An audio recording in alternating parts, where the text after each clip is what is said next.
रूस को लेकर डोनबास में बड़ी दहशत फैली हुई है। अमेरिका ने अपने हथियारों से यूक्रेन को एक कवच पहनाने की कोशिश जरूर की, लेकिन ये सारे कवच कादिरोव के लड़ाकों ने तोड़ दिए हैं। पुतिन अब अपने खास और करीबी लोगों के साथ मीटिंग्स कर रहे हैं। लुहांस्क पर पूरी तरह कब्जे के बाद अब रूस की आर्मी को यूक्रेन में नए टारगेट दिए जा रहे हैं। क्या है पुतिन के नए टारगेट, देखिए स्पेशल रिपोर्ट में।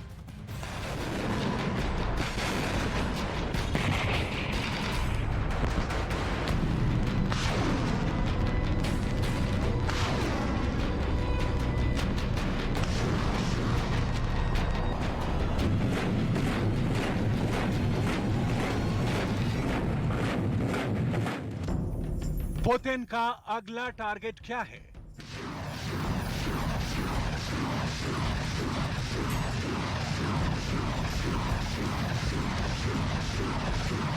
पुतिन यूक्रेन में अब और कौन सा शहर कब्जा करना चाहते हैं?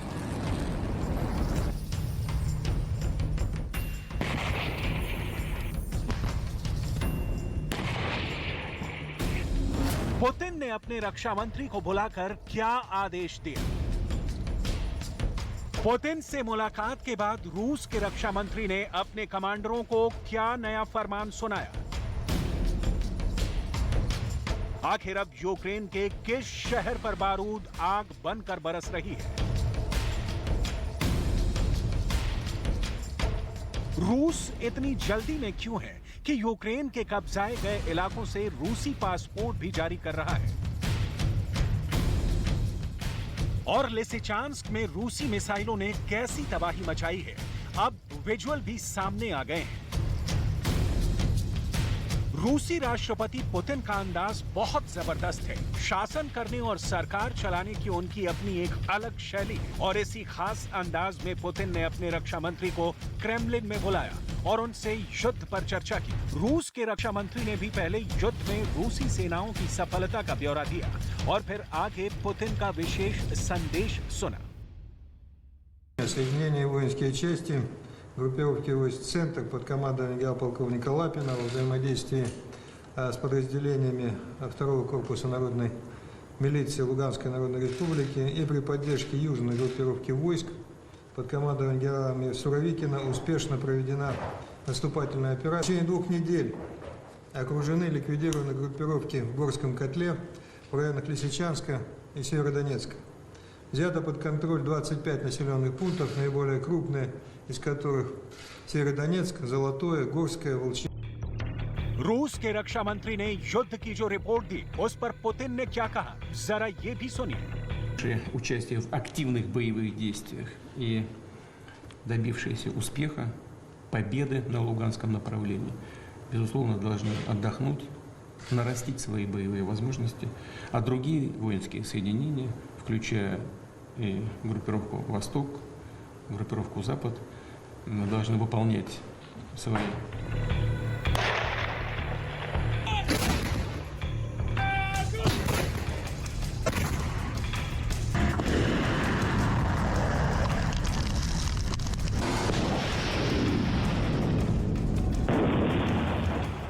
व्लादिमीर पुतिन से निर्देश प्राप्त करने के बाद रूसी रक्षा मंत्री रूसी सेना के सैन्य अधिकारियों की बैठक में गए और उनको ये बताया कि आखिर सुप्रीम कमांडर पुतिन क्या चाहते हैं। पुतिन ने साफ कर दिया है कि निर्धारित लक्ष्यों को पूरा किए बिना युद्ध नहीं रोका जाएगा। Российской армии и подразделений народных республик сократилось количество действующих в стране иностранных наемников и сотрудников частных военных компаний. За последние 10 дней 170 наемников уничтожены, 99 отказались от участия в боевых действиях и покинули территорию Украины. Сети и арсеналов.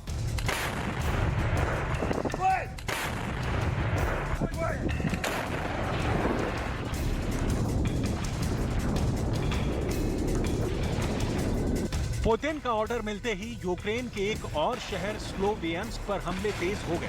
पूरी तस्वीरें आपको दिखाएंगे। पहले देखिए यूक्रेन में स्लोवियांस्क की लोकेशन क्या है। स्लोवियांस्क शहर यूक्रेन के डोनेत्स्क क्षेत्र के अंदर है। दरअसल यही इस वक्त पुतिन का अगला टारगेट भी है। लुहांस्क और डोनेत्स्क से मिलकर बनता है डोनबास। अब 95% लुहांस्क पर रूसी कब्जा हो चुका है, लेकिन डोनेत्स्क पर अभी सिर्फ 50% ही कब्जा हुआ है। अब बाकी बचे हुए 50% डोनेत्स्क पर कब्जा करने के लिए रूसी सेना ने एक और भयानक संग्राम छेड़ दिया है।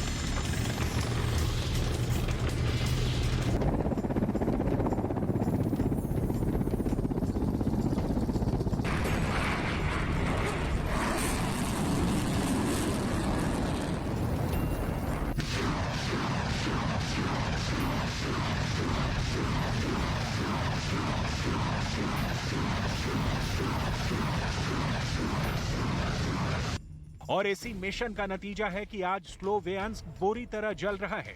यहाँ बाजारों से धुआं उठ रहा है, बाजारों में मौजूद दुकानें जलकर खाक हो रही हैं, पूरा शहर सुलग रहा है। आग को बुझाने के लिए यहाँ राहत अभियान चलाया जा रहा है। ये पुतिन की आर्मी का गुस्सा है जो स्लोवियांस्क पर आग बनकर बरस रहा है। Припасів касетної дії, які розірвалися над містом та у різних частинах міста. Частина боєприпасів попала до центрального ринку, а також у інші мікрорайони. Було пошкоджено інфраструктуру міста, житлові будинки, також були смертельно. जहां भी रूस हमला करता है वहां पर यूक्रेन का एक अधिकारी आकर पूरी बर्बादी का जायजा लेता है, नुकसान की कीमत नोट करता है। ज़ेलेंस्की ये सब इसलिए करवा रहे हैं क्योंकि उनको लगता है कि रूस से हर्जाना वसूल पाएंगे, लेकिन इसके लिए पुतिन की आर्मी को हराना होगा, जो इन तस्वीरों को देखकर बिल्कुल भी आसान नहीं लगता है। लिसिचांस्क में रूस की आर्मी ने जो कहर बरपाया है उसकी तस्वीरें भी अब आना शुरू हो चुकी हैं। लिसिचांस्क शहर पूरी तरह बर्बाद हो चुका है, ना यहाँ इमारतों पर छत बची है और ना इन इमारतों के नीचे अब इंसान है। यहाँ से लोग भाग चुके हैं, इमारतों के अंदर भी जंग के निशान हैं। रूसी सैनिक अब इन तबाह हुए इलाकों में बेखटक दौरे कर रहे हैं। शहर के कई इलाकों में अब भी धुआं उठ रहा है, पूरा शहर रूसी सैनिकों के कब्जे में आ चुका है। वो रूसी भाषी लोग जो रूसी सैनिकों को अपना दोस्त समझते हैं, बिना किसी खौफ के राहत और मदद भी ले रहे हैं, लेकिन ये शहर इस कदर बर्बाद हो चुका है कि इसे दोबारा रहने लायक बनाने के लिए भी हजारों करोड़ रुपए खर्च करने पड़ेंगे। जंग के सामान शहर में बिखरे पड़े हैं, खिड़कियों के शीशे टूटे हुए हैं और हर तरफ कबाड़ और मलबा नजर आ रहा है। लिसिचांस्क पर कब्जे के बाद अब पुतिन की आर्मी का नेक्स्ट टारगेट क्या है? स्लोवियांस्क। पूरे क्रामातोर्स्क पर कब्जे का प्लान रूसी आर्मी ने तैयार कर दिया है। क्रामातोर्स्क डोनेत्स्क का सबसे ऊंचा इलाका माना जाता है और यहाँ पर कब्जा करने के बाद रूसी सेना को एक रणनीतिक बढ़त मिल जाएगी। इसके अलावा भी रूस काला सागर पर पकड़ मजबूत करने के लिए नए मोर्चे खोल सकता है। खार्किव पर भी कब्जा करने के लिए रूस की सेना दोबारा अभियान शुरू कर रही है।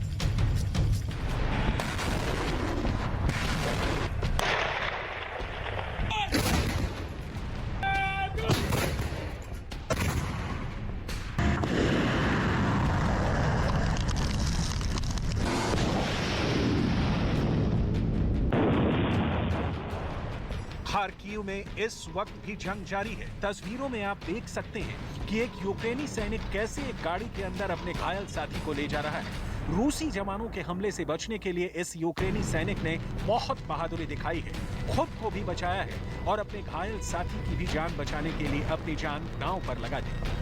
किसी तरह बड़ी मशक्कत के बाद मिलिट्री एम्बुलेंस तक पहुंचने के बाद दोनों ने राहत की सांस ली है। ये तो खार्किव की एक तस्वीर है, ऐसी तमाम खतरनाक तस्वीरें मौजूद हैं। खार्किव के अंदर कहां हमले हो रहे हैं, कहां नहीं, हर तरफ यूक्रेन के सैनिक लगातार नजर रख रहे हैं और इसके लिए ड्रोन की मदद ली जा रही है। खार्किव के अंदर तमाम क्षतिग्रस्त इमारतें नजर आ रही हैं, जो यहाँ के लोगों के लिए काफी दर्दनाक मंजर है।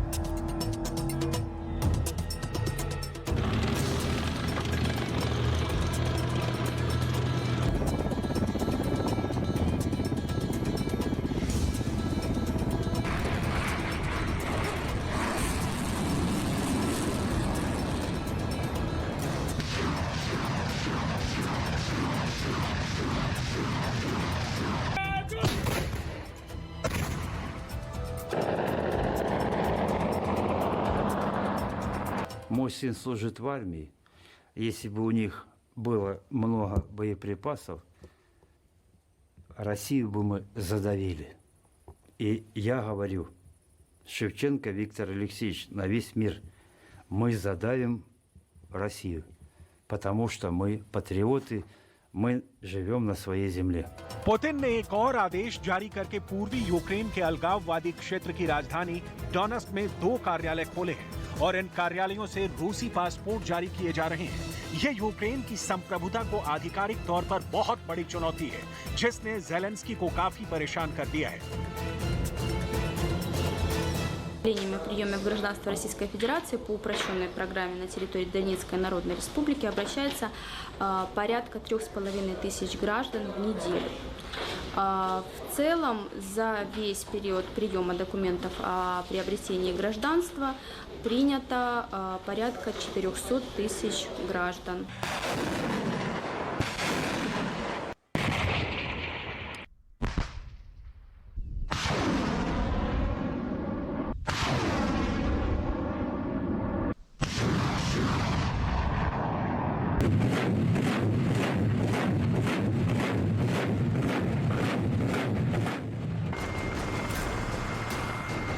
कुल मिलाकर यूक्रेन पुतिन के गुस्से में लगातार जलकर खाक हो रहा है और ज़ेलेंस्की बेबस नजर आ रहे हैं।